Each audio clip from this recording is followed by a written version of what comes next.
The diplomatic shuttle descended through Earth's atmosphere for the 47th time in 200 years. Ambassador Zixria watched through the viewport as blue oceans and green continents grew larger beneath her ship. She had made this journey many times before, and each visit ended the same way. The humans would smile, offer refreshments, listen politely, and then say no. The Galactic Assembly had existed for 50,000 years. 10,000 species called it home. Some were ancient civilizations that had mastered technology humanity could barely imagine. Others were young races, newly arrived to the stars, eager to learn and grow. But all of them joined eventually. The Assembly offered protection from threats, access to trade routes spanning the galaxy, cultural exchanges that enriched every member species, and most importantly, the preservation protocols. These protocols were gifts from the progenitors, the mysterious ancient race that had seeded technology throughout the galaxy millions of years ago. The protocols were emergency systems, fail-safes designed to protect life itself when extinction-level threats emerged. Every species understood their value. Every species accepted membership to gain access to them. Every species except humanity. Zixria's shuttle landed at the diplomatic facility in Geneva. The building was modest compared to the grand embassies on the Assembly's capital world. Humans preferred simple architecture, functional and clean. She stepped out onto the landing pad where a delegation waited. They wore formal clothing, dark suits and dresses that seemed almost ceremonial. Leading them was Ambassador Chen, an older human woman with gray hair and sharp eyes that missed nothing. Ambassador Zixria, welcome back to Earth, Chen said, extending her hand in the human greeting. Zixria took it, marveling as always at how humans insisted on physical contact in diplomacy. Most species considered it primitive, even aggressive, but humans saw it as connection, as trust. Ambassador Chen, thank you for receiving me once again, Zixria replied. I bring renewed greetings from the Galactic Assembly and another formal invitation for humanity to join our confederation. Chen smiled, but it was a tired smile. Please come inside. We've prepared lunch.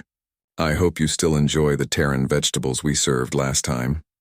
The meeting followed the familiar pattern. They ate.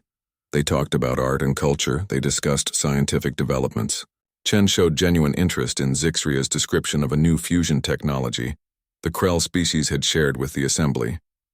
Zixria was impressed by humanity's recent breakthrough in medical nanotechnology. The conversation was pleasant, warm even. Then came the formal request. The Assembly extends its hand once more, Zixria said, placing the ornate data crystal on the table between them. Full membership, complete access to our trade networks, our defensive pacts, our accumulated knowledge spanning millennia. The terms remain generous. Humanity would have representation proportional to your population. You would gain immediate access to the preservation protocols. Chen picked up the crystal, turning it over in her fingers. Light refracted through its facets, casting rainbow patterns across the table. It's beautiful, she said softly. And we appreciate the offer, truly. The Assembly has been patient with us, and we're grateful for that patience. But, Zixria asked, though she already knew what came next. But we must decline, Chen said. We're not ready to join the Assembly. We have our own problems to solve, our own path to walk. Earth needs to focus on its own development right now. Zixria felt the familiar frustration rising. She had prepared new arguments this time, new incentives approved by the Assembly Council. Ambassador Chen, I must speak plainly. The galaxy is not always safe. Threats emerge, sometimes from dark space beyond our borders, sometimes from conflicts between member species. The preservation protocols exist because the progenitors understood that survival requires cooperation. Isolation is dangerous. We understand the risks, Chen replied. But we've survived this long on our own. We need more time. Time for what? Zixria asked. What is humanity preparing for? Chen's expression was unreadable. We're just busy, Ambassador. We have work to do in our own solar system. Surely the Assembly, with 10,000 member species, can spare us a few more decades to sort ourselves out. The meeting ended as they always did. Polite farewells, promises to maintain communication, and Zixria returning to her shuttle with the invitation crystal still in her possession. As the ship lifted off and climbed back toward space, she stared down at Earth with a mixture of bewilderment and irritation. They refuse to see reason, she said to her aide, a young Vextar named Kryn. Every species joins the assembly. Every single one. It's not arrogance, it's simple logic. Together we are stronger, safer, more prosperous. What do they fear? Kryn was reviewing the sensor data from their orbital approach. Ambassador, there's something unusual here. The number of satellites and orbital platforms has increased significantly since our last visit. Zixria glanced at the data stream. Earth's orbital space was indeed crowded with structures. Satellites of various sizes formed patterns around the planet, extending outward toward the moon and beyond. They're building their infrastructure, she said dismissively. Primitive monitoring stations, communication relays. Every developing species goes through this phase. Should we include it in our report? Kryn asked. Note it, but don't emphasize it, Zixria said. The Assembly Council is more concerned with humanity's continued refusal than their construction projects. The shuttle docked with the larger diplomatic vessel waiting in high orbit. Within hours, they were accelerating away from Earth's system, jumping to faster-than-light travel.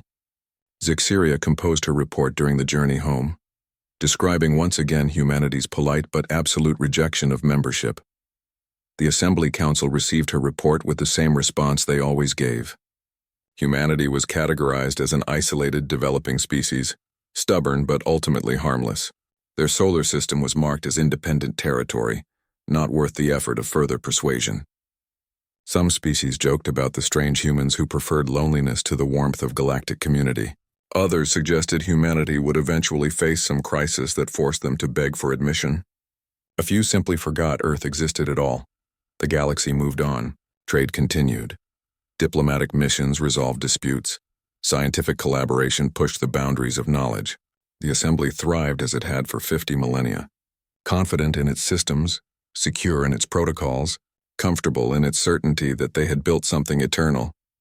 None of them noticed what humanity was really building in their quiet corner of space.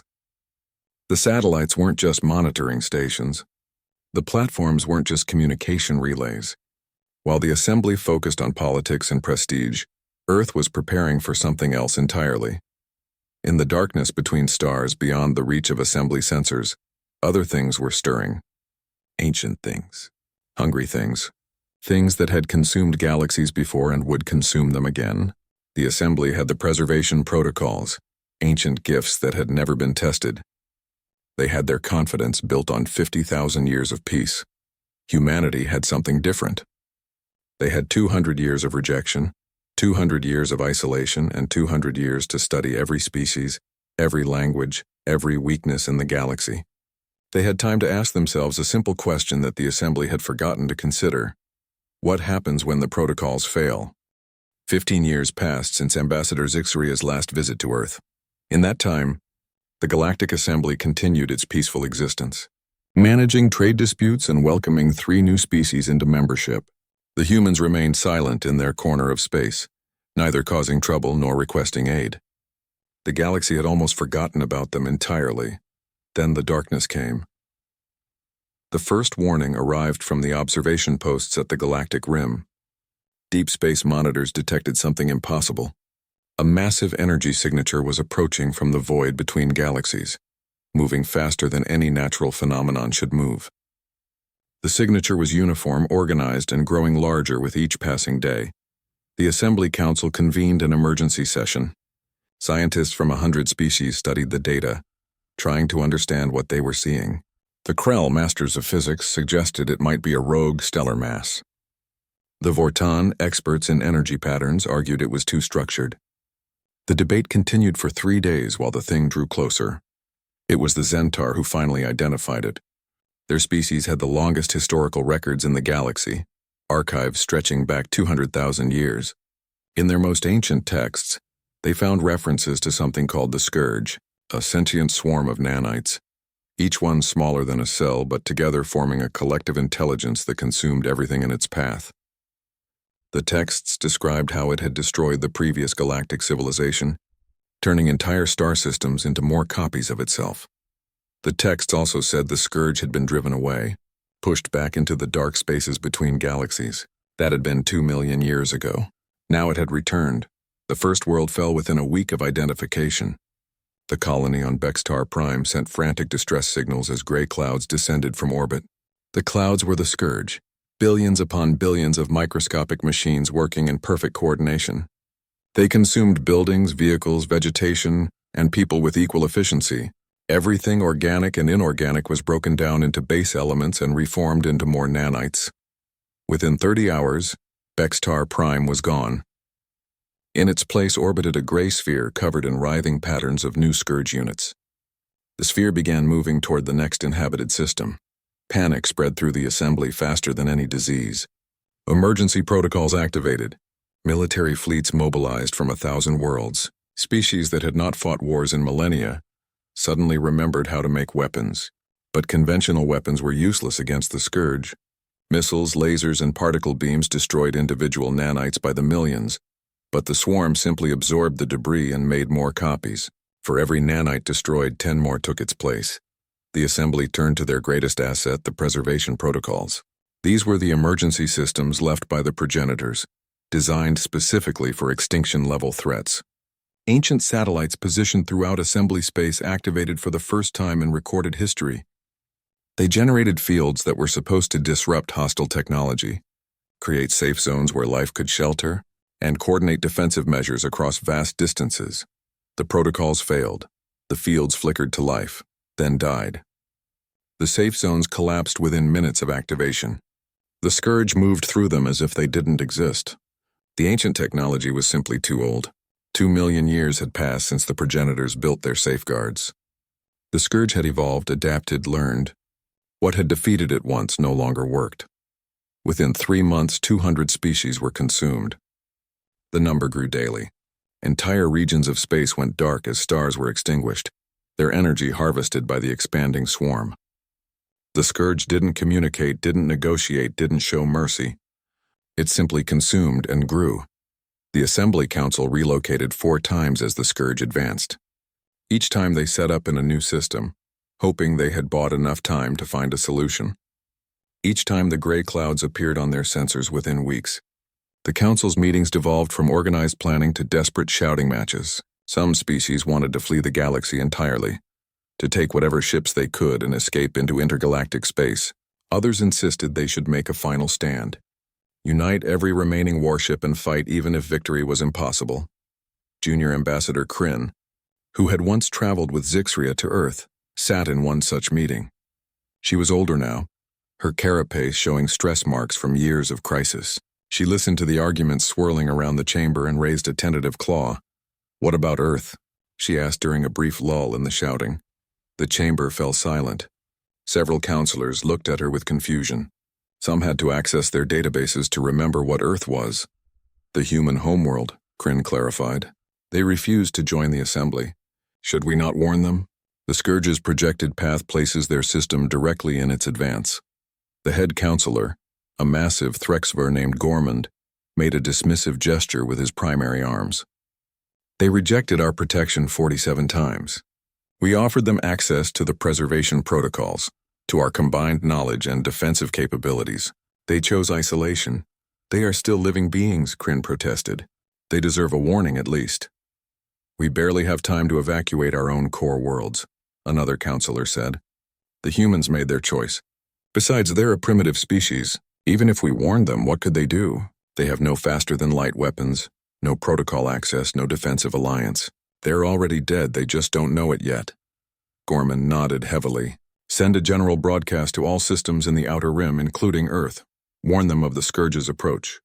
But we cannot spare resources to help species that refuse to help themselves. The humans wanted to face the galaxy alone. Now they will." Kryn felt sick but said nothing more. The meeting continued, focused on evacuation routes and last-stand scenarios. The broadcast was sent, a simple message transmitted to every known civilization in the Scourge's path. Most species received it too late. Their worlds were already gray spheres by the time the warning arrived. The evacuation fleets launched from the core worlds, carrying refugees from hundreds of species. Billions would die, but millions might escape if they moved fast enough. The great ships, ancient vessels from the oldest civilizations, led the exodus. Behind them, the Scourge advanced like a rising tide of gray death. Ambassador Zixria stood on the observation deck of one refugee ship, watching stars wink out in the distance. She thought about her visits to Earth, about Ambassador Chen's polite refusals and calm confidence. She wondered if the humans had received the warning. She wondered if they understood what was coming for them. They seemed so certain they could handle their own problems. She said to no one in particular, "I hope they found peace before the end." The ship jumped to faster-than-light speed, fleeing toward the galactic edge. Behind them, the Scourge continued its inexorable advance. The swarm had consumed a third of the galaxy. Within months, projections showed it would consume half. Within a year, perhaps all. The Assembly's confidence had died with the protocols. Their 50,000-year civilization was collapsing in real time. And somewhere in the outer rim, on a small blue world that had rejected their help, humanity waited in the Scourge's path. The Scourge reached the boundary of Earth's solar system on a Tuesday morning, Galactic Standard Time. The swarm had grown massive, consuming 17 systems in the past month alone. It moved through space like a living storm, gray clouds of nanites stretching across millions of kilometers. Its collective intelligence had absorbed and processed data from thousands of species, making it smarter with each conquest. Earth should have been simple. The Scourge's advanced scouts detected no major defensive installations, no protocol generators, no energy signatures consistent with advanced weapons. Scans showed a single inhabited world with primitive space stations and a small lunar colony. The projected consumption time was estimated at 48 hours for complete conversion. The main swarm crossed the heliopause, the boundary where the sun's influence met the darkness of interstellar space. This was where solar systems traditionally began, where the Scourge typically encountered the first defensive measures from civilized species. But Earth's system appeared undefended. Then everything changed. 1,000 orbital platforms activated simultaneously. They had been floating dark and silent, spread throughout the solar system in precise geometric patterns. They had appeared on Scourge sensors as inactive satellites, space debris monitoring stations of no concern. Now they blazed to life with enough energy output to be visible across several light-years. The platforms began broadcasting, the signals transmitted in every known language of the galaxy. They used radio waves, laser pulses, quantum entanglement channels, gravitational ripples, and formats that even the Scourge had never encountered before. The message was the same across all frequencies, repeated in endless variation. Warning. Quarantine zone active. Do not approach. Lethal countermeasures armed. This is your only warning. The Scourge paused. Its collective intelligence analyzed the broadcasts, searching for deception or weakness. The warnings continued, growing more detailed with each repetition. Technical specifications began flooding across the channels, describing the defensive systems in precise scientific language. The humans claimed to have weaponized quantum causality manipulation. According to the broadcast data, they could reverse cause and effect relationships at the quantum level, making attacks happen before they were launched, creating paradoxes that would erase matter from existence retroactively. They claimed to have entropy reversal technology. The broadcast described systems that could locally reverse the second law of thermodynamics, causing energy to flow from cold to hot, decay to become growth, destruction to become creation. Applied to the Scourge, it would cause individual nanites to spontaneously disassemble themselves into component atoms.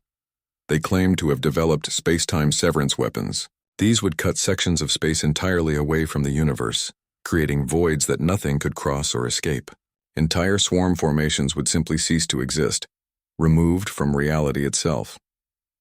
The Scourge's computational network processed this information at speeds that would make conventional computers look frozen. It cross-referenced the technical descriptions against its accumulated knowledge from 2 million years of existence and thousands of consumed civilizations. Some of the technologies described were theoretically possible, but had never been successfully built. Others violated known physics in ways that should be impossible, but they were described in such precise detail, with such technical specificity, that the Scourge could not simply dismiss them as lies. The humans provided exact mathematical equations, energy requirements, containment specifications, and deployment protocols. They showed an understanding of physics that seemed beyond what a species this young should possess. The Scourge began running probability simulations. If the weapons were real and it attacked, what were the odds of successful consumption? The simulations ran through trillions of scenarios per second.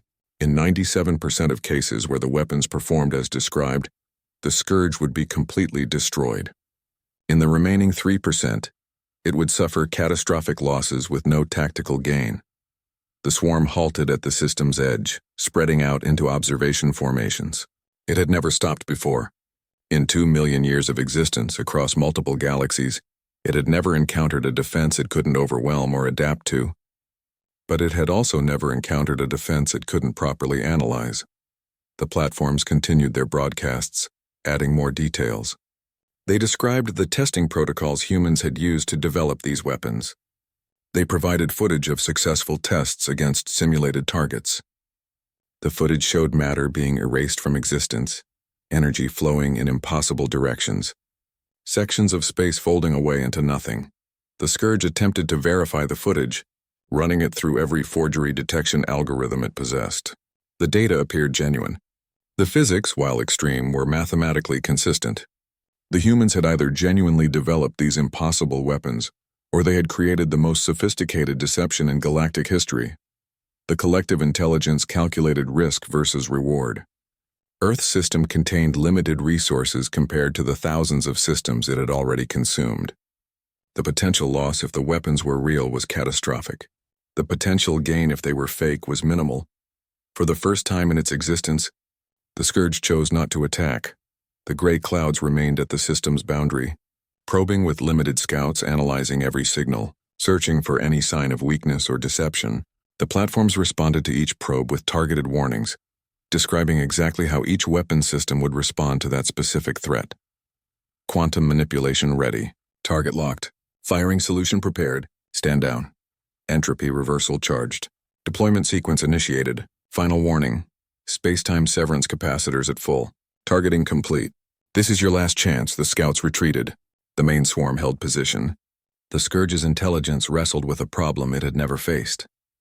It couldn't determine if the threat was real. It couldn't risk an attack that might result in complete destruction, and it couldn't adapt to a weapon system it didn't understand. The platforms maintained their broadcasts, unwavering and precise. 1,000 voices speaking in perfect unity, describing horrors that might or might not exist, warning of consequences that might or might not be real. In the depths of space, beyond the solar system's edge, the Scourge calculated and recalculated. Its nature demanded consumption, but its intelligence demanded survival. The two imperatives clashed against each other while the warnings echoed endlessly through the void. Back on Earth, in a monitoring facility buried deep beneath the Swiss Alps, human operators watched the Scourge's formation on their displays. The swarm covered their screens like a gray stain against the stars. It was close enough to attack, powerful enough to consume them completely, but it wasn't moving forward. Dr. Sarah Chen, now promoted to Director of Planetary Defense, stood at the main console. She was older than when she had last met Ambassador Zixria, gray hair gone completely white, but her eyes remained sharp. She watched the Scourge's patterns with the focused attention of someone who had spent 15 years preparing for this exact moment. Status of actual defensive systems? She asked without looking away from the display. Online and ready, a technician replied. But they won't do much against something that size.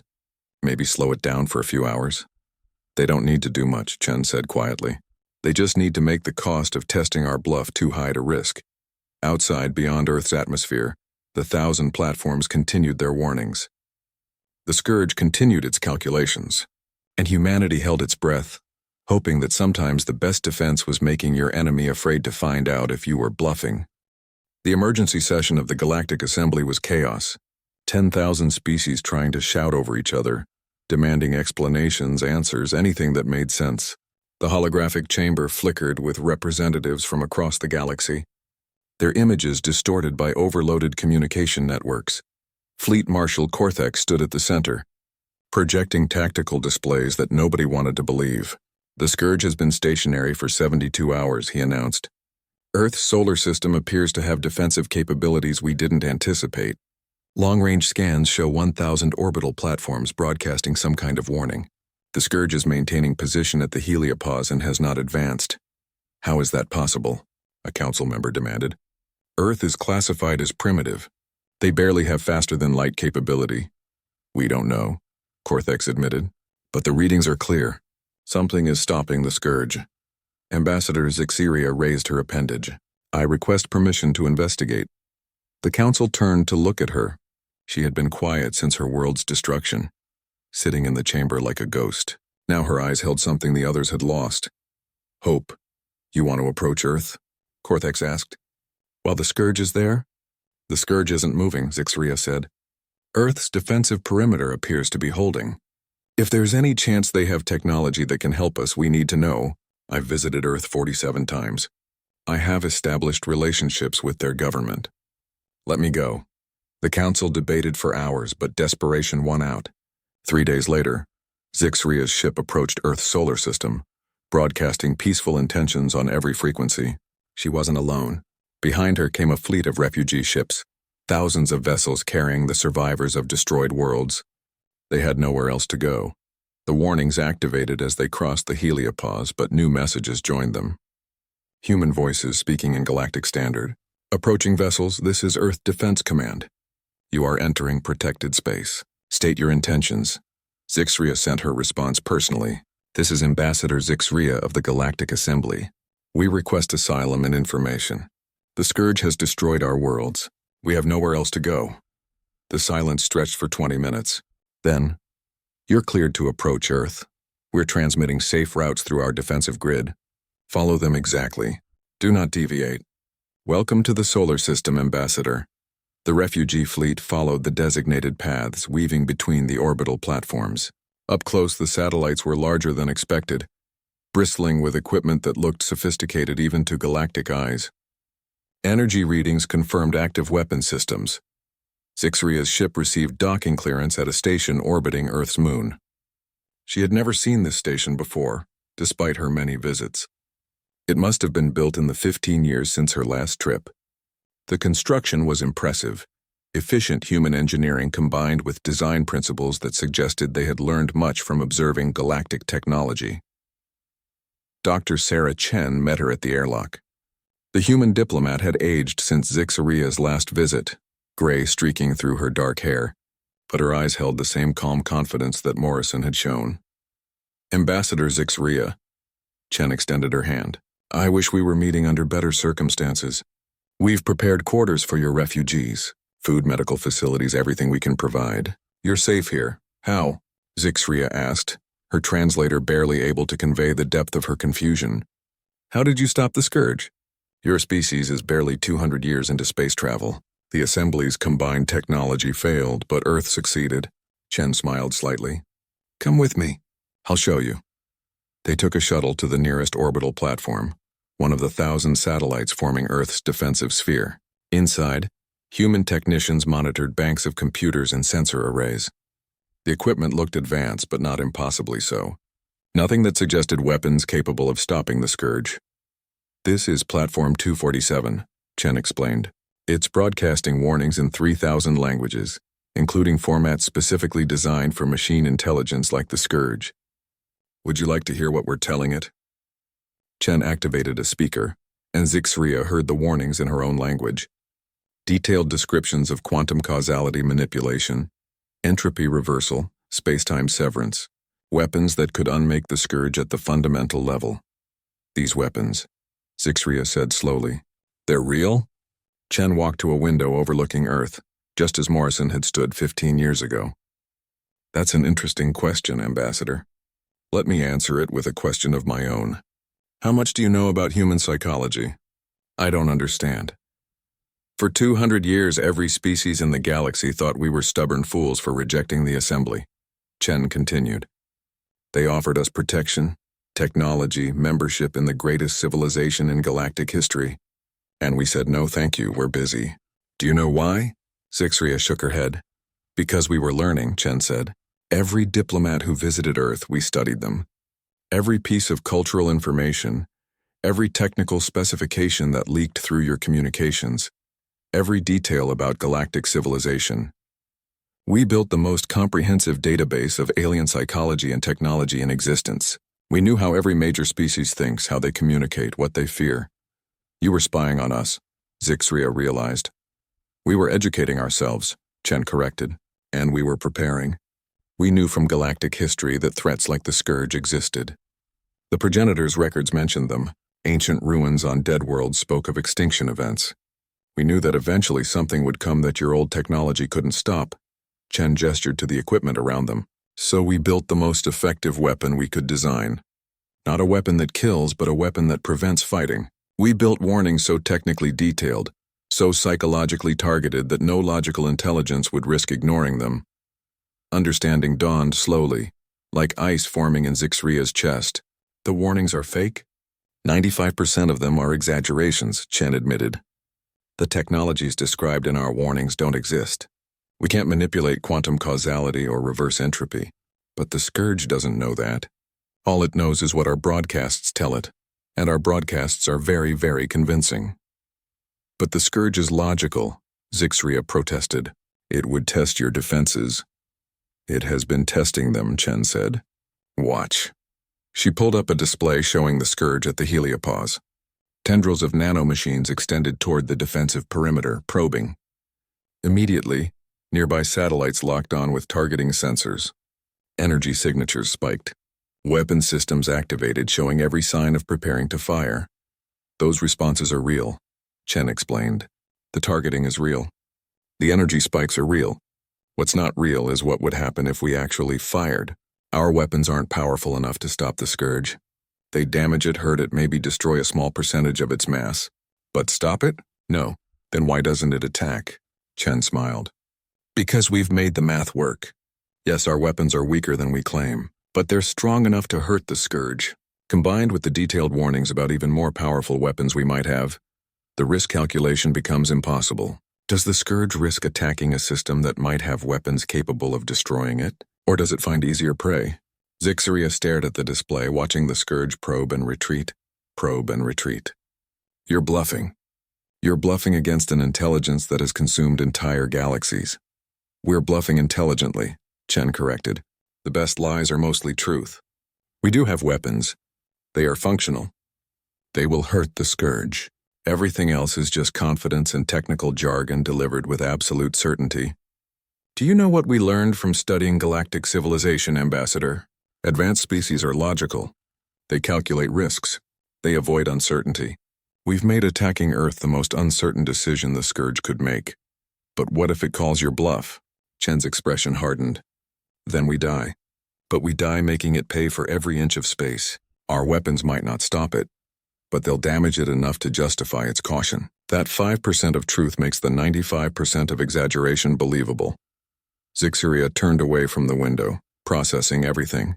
We ignored you for 2 centuries, dismissed you as primitives, and all that time you were preparing for this. You invited us to join 47 times, Chen said softly. And 47 times we told you we were busy. We weren't lying. We were busy preparing for the day the assembly would need us instead of the other way around. Your people are brilliant, Zixria said. Insane but brilliant. We're survivors, Chen replied. We've been surviving on one planet for 300,000 years, figuring out how to deal with predators bigger and stronger than us.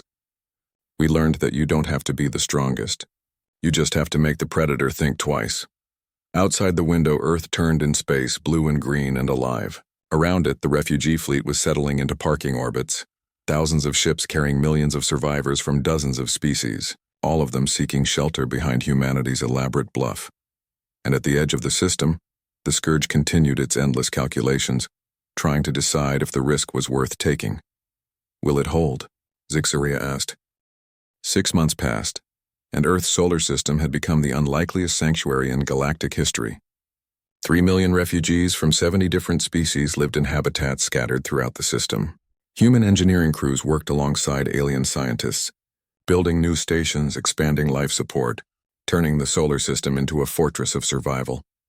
The Scourge remained at the heliopause, a gray cloud that pulsed and shifted but never advanced. Every day it tested the defenses. Every day the warnings broadcast their threats. Every day humanity held its breath, wondering if this would be the day the bluff failed. But the Scourge was patient and logical. It had time. It could wait. And while it waited, it had begun to withdraw forces toward easier targets. The gray tide was retreating slowly, seeking systems without mysterious warnings and unknown weapons. In the human colony on Mars, Dr. Sarah Chen stood before the Galactic Assembly's Emergency Council. The chamber was smaller now, fewer representatives, most speaking from ships rather than homeworlds. The Assembly had been humbled by survival. Earth's defensive perimeter continues to hold, Chen reported. The Scourge is redirecting approximately 30% of its mass toward the galactic core. Our analysis suggests it's seeking targets with more certain outcomes. Fleet Marshal Cortex looked older, worn down by months of loss and retreat. Dr. Chen, on behalf of the Assembly, I must ask formally, will Earth join the Galactic Assembly? Your defensive technology could save countless lives. With your help, we could establish similar perimeters around other systems. Chen had expected this request. She had prepared for it since the first refugee ship arrived. Marshal, I need to be completely honest with you. Earth appreciates the honor of your invitation, but our answer must be the same as it has been for 200 years. We respectfully decline membership in the Assembly. The chamber erupted in protests. A Velkari representative, her crystalline structure flickering with agitation, spoke over the others. You're refusing? After we've taken shelter in your system? After you've seen what the Scourge can do? Please let me finish, Chen said calmly. The chamber quieted, though resentment hung in the air. We're declining membership, but we're not refusing cooperation. There's a difference. Zixria, who had been watching quietly, leaned forward. Explain. Chen pulled up a holographic display showing Earth's defensive satellites. Our technology stopped the Scourge, yes, but I've explained the truth to Ambassador Zixria, and now I'll explain it to all of you. Our warnings are 95% bluff. The weapons described in our broadcasts don't exist. We convinced the Scourge that attacking us was too risky, but that bluff only works because the Scourge doesn't have complete information. The chamber fell silent. Representatives stared at Chen with expressions ranging from shock to horror to grudging respect. You're saying you've been lying? Cortex asked slowly. We've been surviving, Chen corrected. We studied galactic civilization for 2 centuries, learned everything we could about machine intelligence and threat assessment, and built warnings so convincing that even an intelligence that has consumed galaxies didn't want to test them. But bluffs don't last forever. Eventually the Scourge might decide the risk is worth taking, or it might find a way to verify our capabilities. When that happens, our defense fails. So what do you propose? Zixria asked. Chen's expression hardened with determination. We turn the bluff into reality. We build the weapons we claim to have, and that's why we can't join the Assembly. I don't understand, Cortex said. The Assembly operates on consensus, cooperation, and established protocols, Chen explained. Those are wonderful principles for maintaining civilization. But they're terrible principles for innovation under pressure. You have 10,000 species trying to agree on every decision. How long does it take to approve a new weapons system?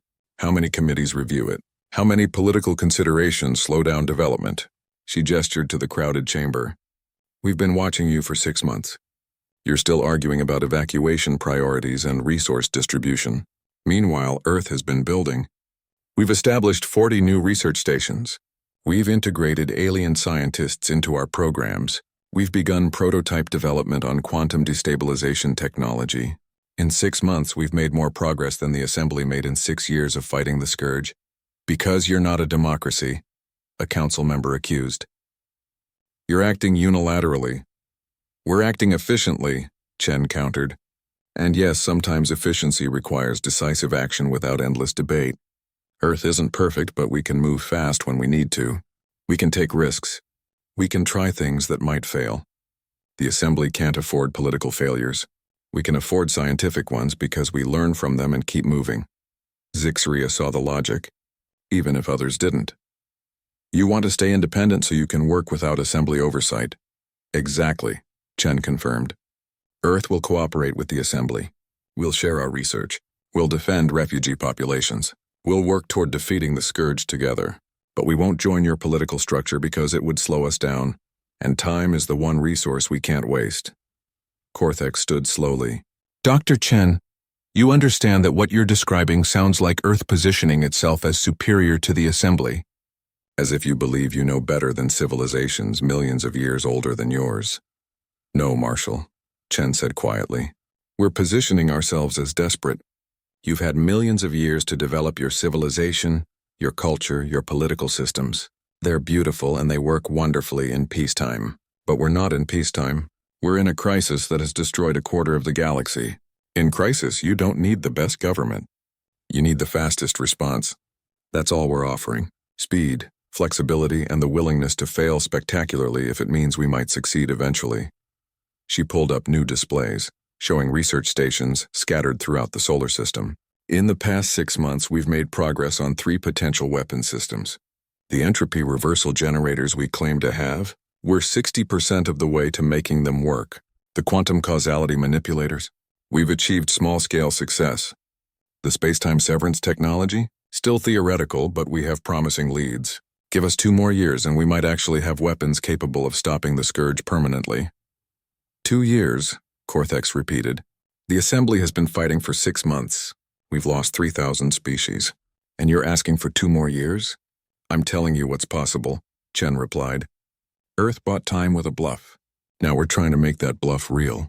The assembly can help by contributing scientists, resources, and data. But you have to accept that Earth will be directing the research, making the decisions, taking the risks. We can't work by committee. Not for this. The chamber erupted again, but Zixria noticed something. Beneath the protests and arguments, many representatives looked thoughtful. Desperate people were willing to consider desperate solutions. The debate lasted for hours. Eventually, a compromise emerged. Earth would remain independent, but would share all research with the assembly. The assembly would provide resources and scientific expertise. Both parties would work toward a permanent solution to the scourge threat. It wasn't membership. It wasn't even an alliance in the traditional sense. It was a working relationship born of necessity. After the session ended, Zixria found Chen on an observation deck, looking out at Mars's rusty surface. Below them, construction crews were building another research facility. You were clever, Zixria said. You turned your biggest weakness into your greatest strength. What do you mean? The assembly dismissed Earth for 2 centuries because you were young, stubborn, and isolated, Zixria explained. But those traits are exactly what you needed to survive. Your youth meant you weren't bound by traditional thinking. Your stubbornness meant you prepared for threats everyone else ignored. Your isolation meant you learned to be self-sufficient. The qualities that made you seem primitive were the ones that saved you. Chen smiled slightly. We learned from watching the galaxy. Big civilizations get comfortable. They rely on old technology, old alliances, old ways of thinking. Earth couldn't afford comfort. We were alone, we knew it, and we prepared accordingly.